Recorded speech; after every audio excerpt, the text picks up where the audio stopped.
facts. The New Believers, in conjunction with the Elders, present Roswell's smoking gun, the Rami Nemo, barely noticeable in one of the 1947 photos, and clutched in General Rami's left hand is a slip of paper. Probably unwittingly, Rami had the text side facing towards the camera.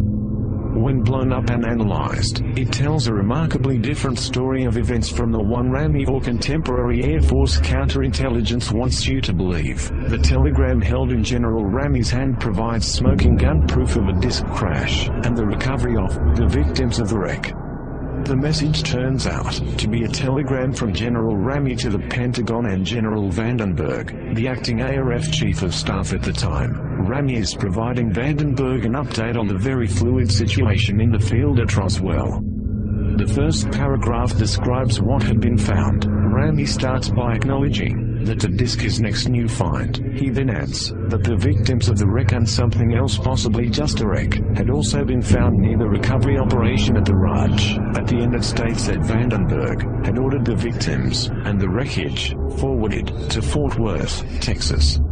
In the second paragraph, Rami describes how the situation was being handled. Rami first states that something in the disc, probably the bodies of the forwarded victims, would be flown by B-29 Special Transport, most likely the head flight surgeon at Fort Worth, Wright Field, Ohio, home of the Aeronautical Labs, was to assess the Roswell crash object. Finally, Rami outlines how the situation was being treated publicly, and how they were going to cover it up. First, he assures Vandenberg that the earlier highly inflammatory Roswell-based press release was the work of an Army counterintelligence team, but that the next sent-out press release would be of weather balloons. Rami finishes with a statement that the weather balloon story might be better accepted if they also added weather balloon radar target demonstrations. This apparently was the impetus for the national debunking campaign using the devices that followed over the next few days. There is no question that Rami's message, even when greatly enlarged and then enhanced by computer, is a very difficult read because of fuzziness, film grain noise, uneven development, photo defects, paper folds and tilt, shadows, and text obscured at the left margin by Rami's thumb. This will inevitably prompt comments from die-hard skeptics that the full take on the Rami message is strictly one's own interpretation. However, there are various keywords and phrases that can be readily seen by anyone, even in lower resolution scans of the message. First analyzed in 1999 by a number of people, these keywords and phrases unambiguously prove that there is no truth whatsoever to the various Air Force explanations, be they the original 1947 weather balloon story, or the Air Force's updated model balloon and crash dummies.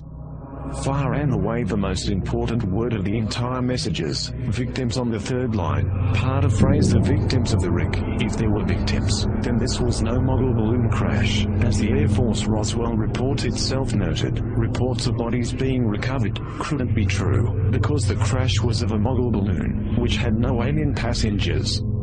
Of course, Rami's mention of victims in 1947 also disproves the already preposterous crash dummies theory. The only way these 1950s crash dummies could be victims is if they also time warp back to 1947.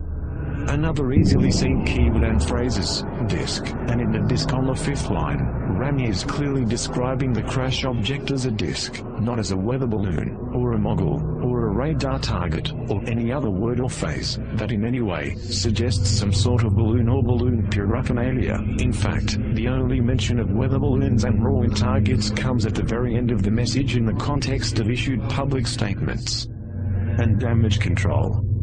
The word disc is also used on the first line in reference to what had been found, but this instance of the word is not so easily seen.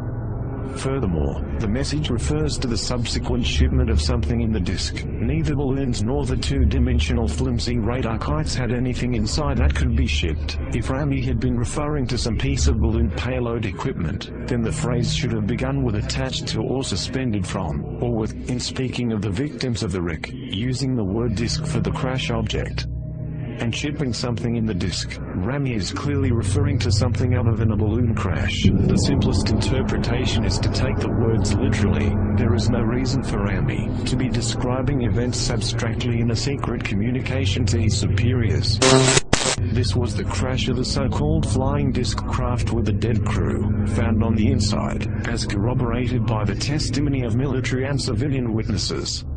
Rami is quite explicit about the existence of bodies and the crash object being a disc. The only thing not made explicit in the message is the exact nature of the bodies or disc. Rami probably does not refer to the bodies as non-human, alien, or some similar term, nor does he use terms like spaceship to describe them.